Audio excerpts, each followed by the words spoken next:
Uh, Welcome, everyone. And I am a quite practical person, so the whole concept of center of excellence, we will really break it down step by step with actual examples, how you can take and implement that, whether it's your organization or your client's organization. So, before we start, what is center of excellence? You could refer to it as a team, you could refer to it as a framework or even a governance structure, but the emphasis is on centralizing expertise, best practices, and exchanging that strategic process across the organization. Quite commonly, you might refer to it as a knowledge hub, and the aim of it is to drive consistency, quality, and innovation. So that's what we will focus on today. We often see that the central teams in the organization have great marketing talent, great knowledge, but that knowledge doesn't always transfer to the rest of the organization or it's reached too late. We reinvent the wheel, we're disconnected, the teams don't work together as well as they could. So, can I ask you to raise hands if you have ever worked on a marketing campaign just to later find out that the assets you needed have been produced, but they didn't reach you on time? Yes, I think we've all been there. And can we imagine a world where that is not the case, where the teams are working together, where we were aware of those assets in time, we exchanged best practices, and therefore we could focus on running the campaign instead of inventing the starting point that we already have? That's what the Center of Excellence does. It helps you increase ROI, it helps you increase organizational efficiency. And personally, I've been to all three of these parts. Already very first job at Philips, we were in the global team, but the organization was so decentralized that every business unit, every market in their local region, they had the autonomy to take the decisions without our guidance in global. But in global, we had all these experts sitting with very expensive knowledge. Their salaries were probably higher than most of the local teams, but they didn't have a connect to share that knowledge. And the local were creating their own activities.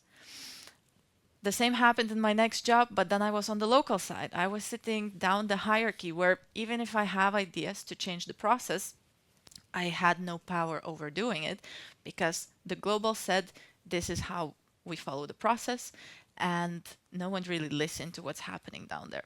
Today I'm on the agency side, very happy to be there because I get to experience all the different roles depending on the client that I'm working with. And that's also why I will be talking to you how you can bridge that gap independently, which part of the organization you're sitting in. So, hi, I'm Ieva. I am the co founder and COO of the Rafish agency. Our agency is focused on implementing marketing technology and really driving the process change and adoption that comes with it. So, technology is a tool, but in practice, the tool is just as beneficial as the use that you make of it. And that's what we focus on. By education, I'm an engineer, therefore very much interested in the technical aspect of marketing too, but by profession, a marketeer from both the global, the local, and other sides of marketing that you can experience. And in my free time, you might see me dancing. So the model that we will go through, in essence, it's quite simple. You have three parts to it. If you have these three parts to it, you already have a center of excellence. However, to make it a success, most likely you need active members who actually believe in this process and participate and exchange that information. Therefore, we like to introduce some extra steps to get different parts of the organization involved in it. High level, this is the process that we will look at. Now I will start by taking them one by one with real life examples on how each of those steps has been set up for our clients that we have worked with.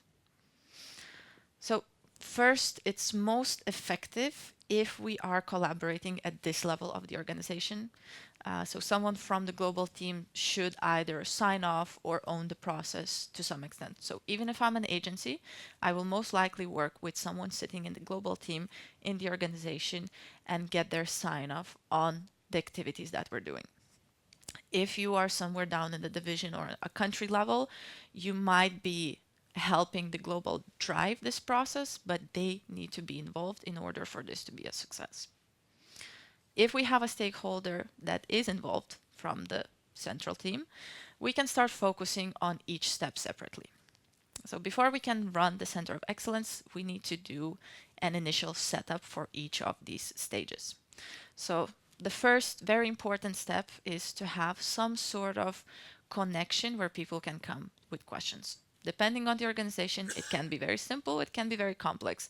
We had customers that just had a shared mailbox that they shared with all the local teams, where if they're unsure how to run their campaign, how to find a dashboard, or maybe they need a resource that is not within their local organization, they can reach out to that email.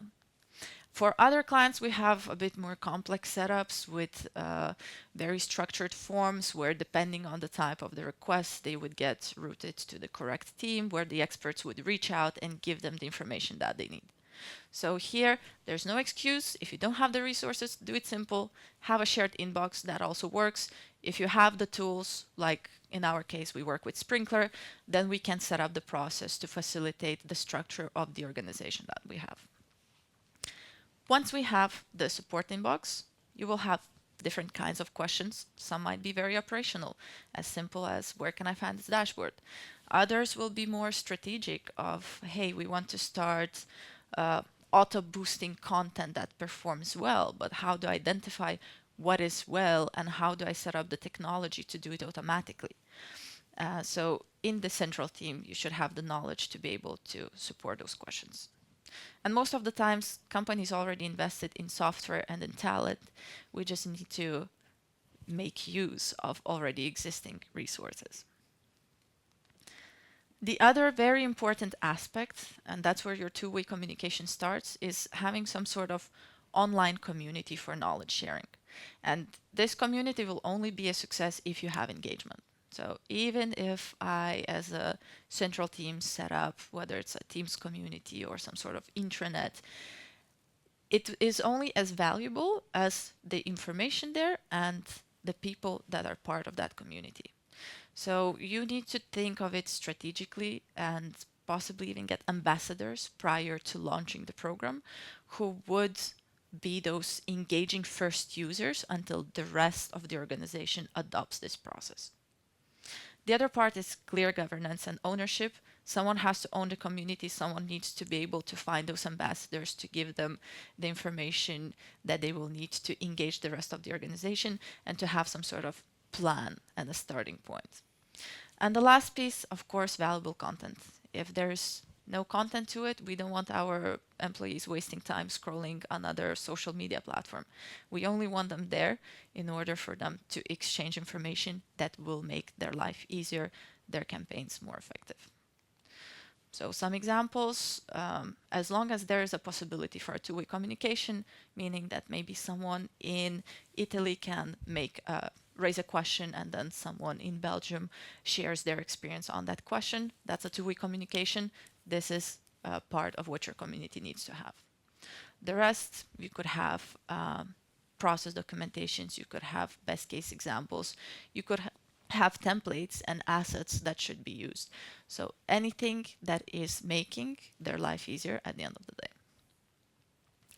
And the last third step, which I think is often overlooked because the online communities, the contacts for support, I think all organizations have it to some extent. Maybe it's not centralized, but it exists. But the piece that we often miss is this moment to have all of the people in the team, and in this case, let's talk digital marketing, to join in a one moment, everyone on the same call. In this example, it's global. Some clients don't have the capacity to do it on a monthly basis. They do it on quarterly basis.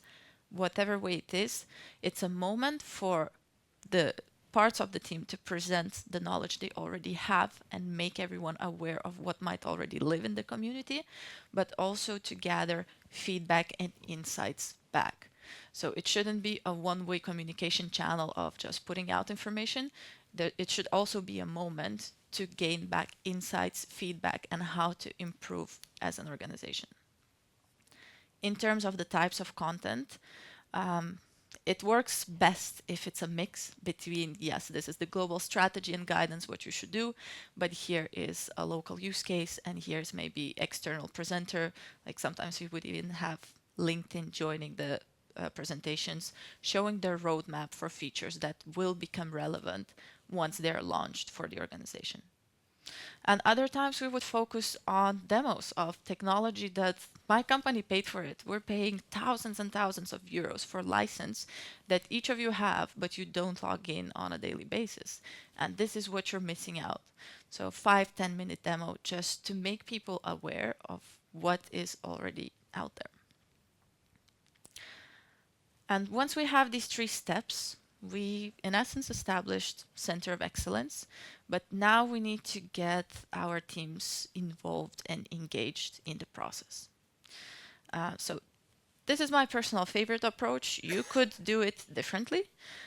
In our case, we start by finding some sort of insight that will become the conversation starter.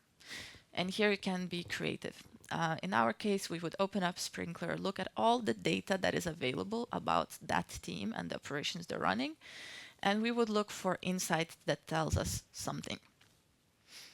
The example we have on the screen, we see that the team in Sweden, they get a lot of inbound, they're not responding to any of it. Most of the organizations would expect their teams to respond to the incoming inbound. So we will reach out to Sweden asking, why is that happening? Could you share your challenges? How can we help you solve it? And it shouldn't be a blame game. It should be really just a conversation starter to get them to understand that we have resources that can help you and we want to help you. Give us an hour of your time. We'll find a way to add value to your day. From this email, we would move on into a conversation, particularly with that individual team. And it wouldn't be just about the use case we use to open the conversation. We would use this opportunity to really get to know how they work in their team. How many people do they have? Do they work with agencies? It's a very big difference if there is one Marcom overseeing all channels versus someone like our teams in the US at the time who have 3 social media specialists. They don't have the same resources. The same advice is not going to apply to them. That's why we start by understanding what is their starting point, what is it that they're working with. From there, we give them space to share any challenges they're encountering, or if they cannot identify areas where they are lacking information, we can also start from our side by demoing something that we know we have and most of the organization doesn't use. If we identified a particular challenge, we can customize the information we share and maybe demo just the solution to their challenge. If we didn't identify a particular challenge, we can demo something that is considered best practice that is not going to take them too much time to implement.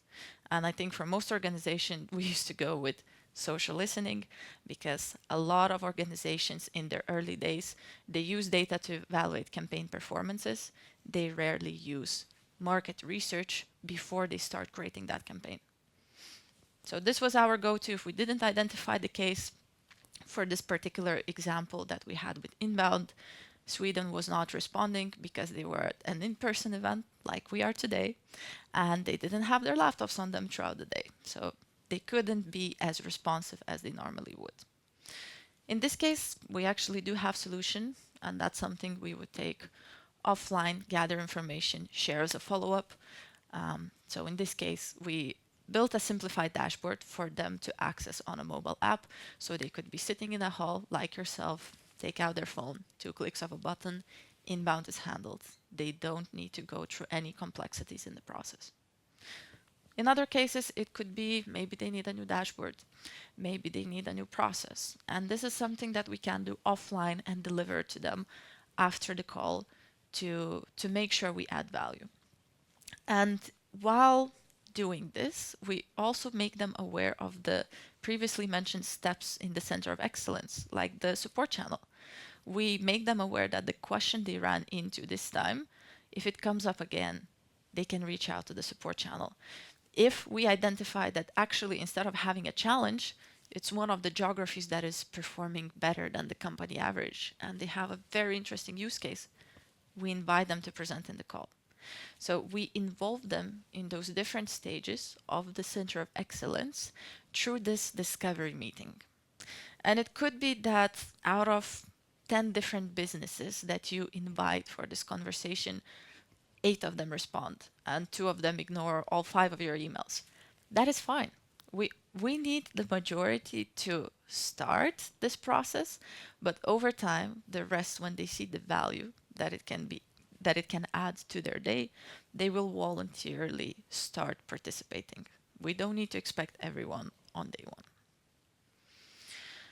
So now, what impact did it actually have, setting up this process for one of our clients?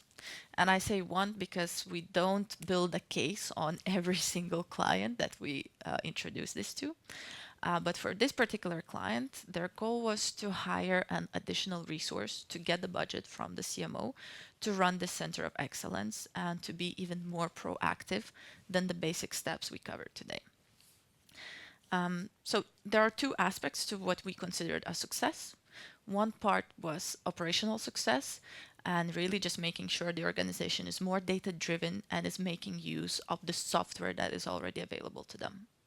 So in this case, we saw a big jump in requests for data. So for starters, people knew that the data is there. Of course, later in the maturity of the organization, you also want them to act on that data.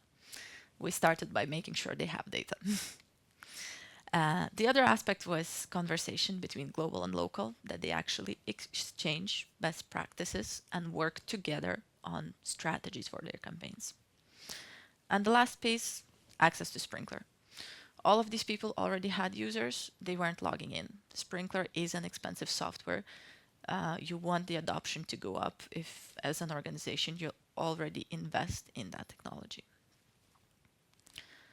The other aspect of what we considered a success was really the quality of marketing material and the campaigns that were being run. So we were quite academic about the approach we took for measuring success. We invented a metric that is called corporate social media utilization. In essence, we created many equations where we weighted out which channel is important in which region and what kind of interactions are considered valuable for the organization. To take an example, it was a B2B company. If we're talking about LinkedIn in the Netherlands, it is a very important channel to be active on and have quality content. But then we saw that for our Polish colleagues, no one was really reading LinkedIn. So in the equation, we didn't want to weight followers or likes on LinkedIn in the Netherlands and Poland as equally important. So we went through quite a lot of steps of kind of weighting out the differences across the geographies and estimating that score. So at the start of this process, it wasn't too bad. The organization was almost at zero 0.5 in the range of 0 to 1. So it wasn't the most immature organization in terms of their social media utilization.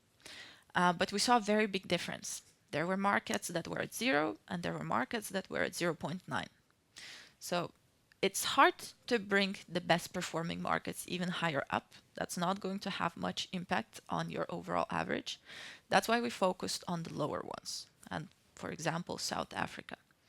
We really used markets like Italy or US, who were at the top, to use their best practices and make them available to countries like South Africa to implement that and measure the change at the end of the day. They didn't get more resources. They didn't get more people or more licenses or more hours. They simply engaged with the global teams, with other markets, and made use of the technology that was already available to them, but they did it with guidance. The reason I'm presenting only a couple of the numbers, we did do this, we built this case during COVID, and by the end where we had to measure the results, a lot of the people have moved around the organization and the teams didn't exist the way they did at the start of the study. So we don't have the end average of the overall organization, but we do have multiple cases like South Africa that went from 0 to even 0.4 was a big step for them. And we used this case, pitched it to the CMO to get a complete FTE working on this process in the organization. Once we did that, we had more resources to do even more, right? So there's an extra step. If you have the possibility to introduce it, great. If you don't, it's also okay to skip. And in this case, it was the self-paced learning. So what we did, we developed a sequence of trainings, a sequence of videos, very much from the perspective of a marketeer in the organization. What do you do before the campaign? What do you do during? What do you do after? How do you share that information? And it was both on the strategic level as well as operational of really this is what the organization and the brand stands for. And if you go into Sprinkler, you can click these buttons to do this process the most effectively. And over time, these training paths, they were not just available for people to look at when they are looking for information. It became part of the onboarding process. It became a structured approach to every new person in the marketing team. And it got to the point where people were so excited about going through the training path that they would share the certifications on their LinkedIn, which would make other teams in the organization aware of the processes that we had and curious and also coming to look up the information that was available, even if it wasn't part of their onboarding process. It worked like an internal PR for what we were doing as a digital marketing team. A bit of feedback, more informal on individual level. We also saw interest from IT department to adopt this way of working for themselves. And then we had individuals that were personally excited about what we were doing and just the amount of data that we were able to make use of and implement in our decision-making process. So what we walked through today, this is the complete process with including the bonus step. Feel free to take a picture. It encompasses absolutely everything I talked about so far. Very high level, the green parts are the parts that you need to keep on running to keep the center of excellence alive. The blue parts are optional. I personally recommend repeating them where there are new teams or maybe new members joining marketing teams across the globe, just to make sure they're aware of your way of working and that you're aware of the background they're coming from for a more effective collaboration. And now I have a little game. Can I have a volunteer to give us a quick 30-second pitch to your CEO for getting a new resource for Center of Excellence? And I do have a prize, so you're not doing this for nothing. Yeah, with the lights, it's a bit hard to see. Guys, I'm from Lithuania, so you're not just getting a Rafspent, you're getting a very Lithuanian taste of our traditional chocolate and pretty flag. So please, 30 seconds. There are no right or wrong answers. I'm just curious to see which parts of my presentation resonated or didn't. Yay! Okay, here we go. But before that, could I please ask a question? Of course. I'm wondering what is like the threshold for a company when, I mean, in terms of size, for example, the number of employees, when this center of excellence makes sense. I would say maybe 500, or does it even apply, the size logic? Very good question. I think the companies that get the most value of it are the bigger, the more complicated it is for them to collaborate. In practice, myself in the agency where we are not even 20 people, we still apply some of these principles in order to stay connected. I think the bigger you get, the more challenging it is, therefore the importance grows. But you can introduce it already on day one of existence. Right, thank you. So actually, apart from the chocolate, that's why I volunteered, because the company I work for, it's a B2B company, which was like a small startup only several years ago, and now we are growing so fast. And I'm from the PR team. For instance, 3 years ago, I was alone, and now we are 4 people, just the PR department. Yeah. And the marketing team is around maybe 50 people. So what do I have to do, like pitch for 30 seconds? Yeah, so really 30 short. seconds to your CEO. Why do you need a resource to have a center of excellence? Okay. Let me just improvise. Thanks. So, hey, Andrew, how are you doing? I was thinking, I was at this like a conference in Vilnius, and there is this idea that I think you'd be interested in. You know that our marketing activities, including communications, are getting so region specific that we are slowly growing apart from each other, and I think it's an issue. And also, as you know, there are some communication challenges between the marketing and other departments, like product, for instance.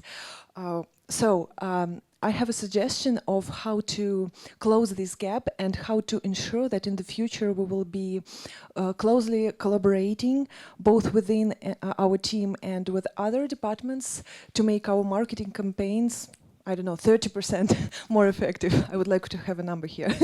We can go back and slides right there. Yeah. So yeah, that would be around these lines, I think. Round of applause, please. Very good. Thank you. Thank you. I see that you paid attention. I hope some of this stayed with the rest of the team as well. So yes, indeed, that's what Center of Excellence is about, and very valid question. Maybe the size will determine how many of these steps you need to take, but even if you're a small team, introducing the core of those three elements, the community support channel and monthly or quarterly calls to connect and exchange that expertise, this can work at any scale.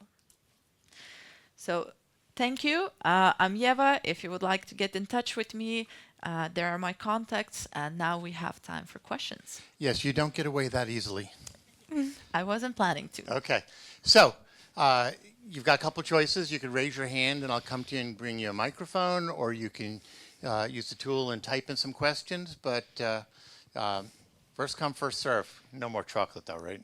Unfortunately, Yeah. there was only one volunteer. Okay, no worries. All right, first question. A shy group. No. I think the most important question was already asked. Well, it was a good question, actually. It's true. And she did an outstanding job on pitching. Yeah, so. All right, first question. Here we go. I tried to ask it on here, but maybe I asked the other hall. So my question is, I work in a big company, and we have this sort of intranet or center of excellence, but as a local employee, the HQ is always late, and I still have to search for the materials or develop something myself. What to do for me? How can I use this resource which I have available, but as local, I'm not entitled to look for a solution? That is the most difficult part to be in, to be fair. And as a local, you will still need to have some sort of buy-in on this process from your central team. Most of the times, the central team would be quite eager to connect and understand where's the gap and how they can support you with minimum effort on their end. But the best you can do is really talk to whoever is running the process. And you can volunteer to facilitate part of that process if you have the capacity to. But in the end, it will be up to them to give you that space to volunteer in. So yes, out of the 3 positions I've been in myself, this was the most limiting, and that's also why I moved on to the agency side, where I can collaborate with the different teams across the organization. Thank you. Next question. Well, while they're thinking questions, I have one for you. So I run an agency, and with clients, it's like herding cats.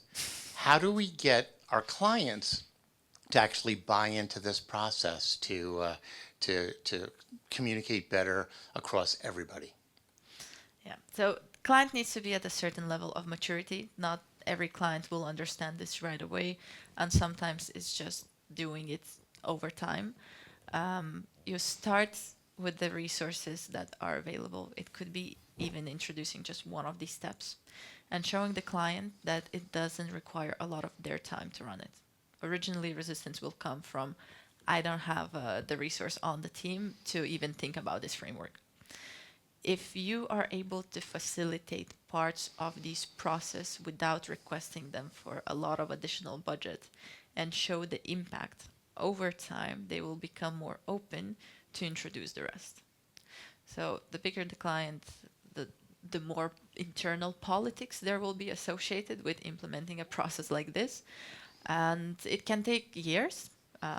If it's a small client, it's a lot faster, but we have clients that have been taking 2 years just to implement the 3 steps, and that's okay. You cannot speed up faster than the client is able to keep up with you. Thank you. Thank you. Now, I'm not supposed to be asking questions. You are. So who's next? Oh, we got one up here. Someone. All right. Do you help companies implement Center of Excellence, and how many efforts does it take?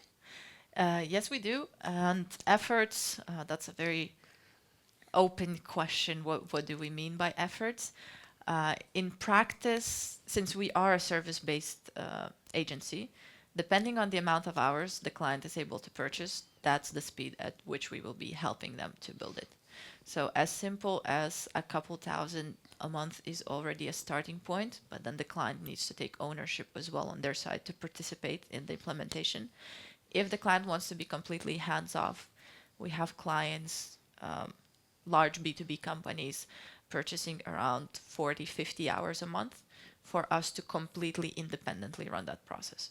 So then they don't need to participate at any stage. They don't need to spend any of their time.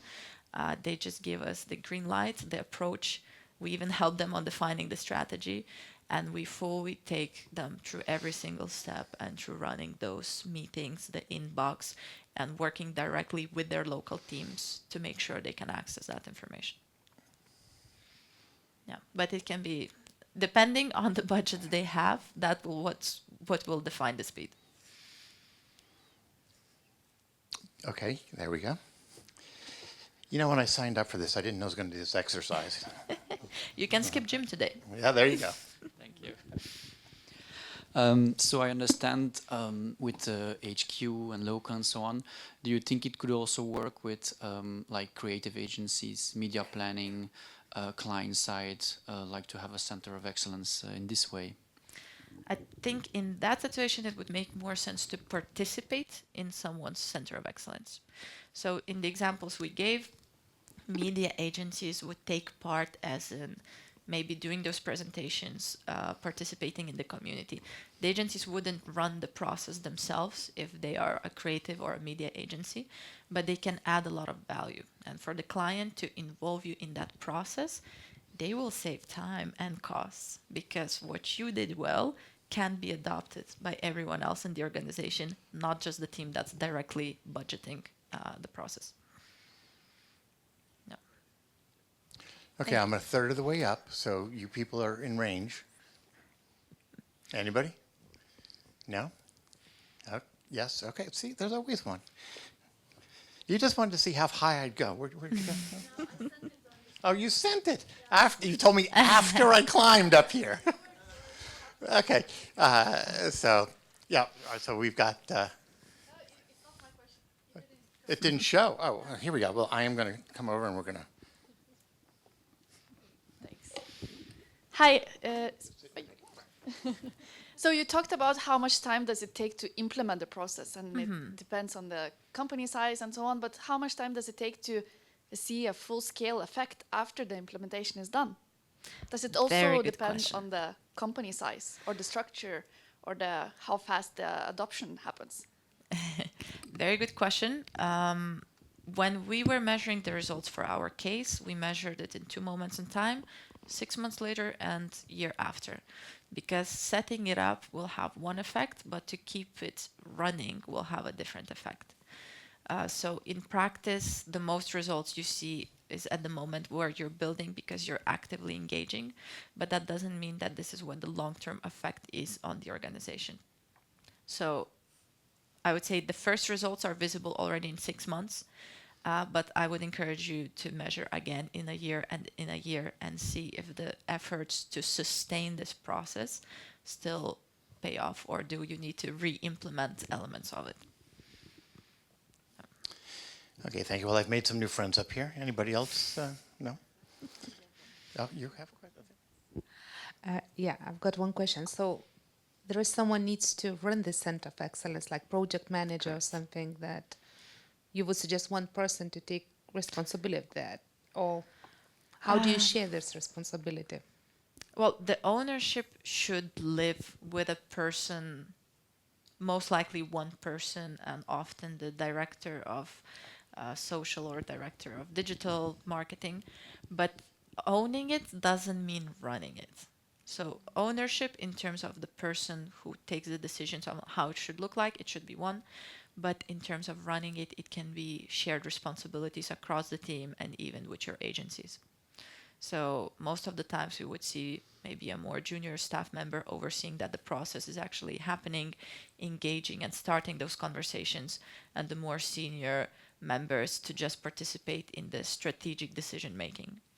And there it can be internal, it can be an agency running it, it can be a collaboration. So if you're using the example we had with the support inbox, if we are using routing based on topics that people are asking, then we might be involving experts from every single field of digital marketing for that particular case. But it could be that you have a very simple shared inbox that is overseen by an intern who then reaches out to gather information that is needed to answer the questions. You got to smile. So. With the lights, I cannot see your faces, so I'm happy there's a voiceover. There was a smile, I promise. All right. We have time for maybe one more question. A follow-up. Oh my God, this is a first. Okay, here we go. But you waited till I got all the way back to the aisle. Okay, that's fine. That was my bad. When the implementation is done, right, with the processes as well as with the companies, I guess it's gonna reach the maturity point at some time. Let's say you get the Center of Excellence and it's running for 5 years, or let's say 10 years, and it's probably gonna be working for new people coming in because you have an established process. Correct. But my question actually is, what's the next step then? If you reach the maturity, what do you do then? So process maturity and organizational maturity does not necessarily go hand in hand. So maybe we implemented this process, it's running for 5 years and it's great. But then we can change the topics that we focus on in that process. So in the example I gave here, most of the organization was just starting with being aware that this data exists. But if we have the Center of Excellence up and running, once we made sure the teams are aware of all the data that we have, we can focus on the next step of what do we do with that data. If we passed that step, we can focus on the next focus point. And most of the organizations are slower at keeping up with the trends than the trends develop. So you will always have the next North Star, which is, I think, for everyone, it's AI and AI agents now, but then there will be a new trend, and then there will be a new aspect you want to implement in your processes. And Center of Excellence will be just the way to facilitate it. So if you reach the maturity in terms of running the Center of Excellence, great, but change the focus of your content. Very good question, by the way. I can't wait until my clients reach that level.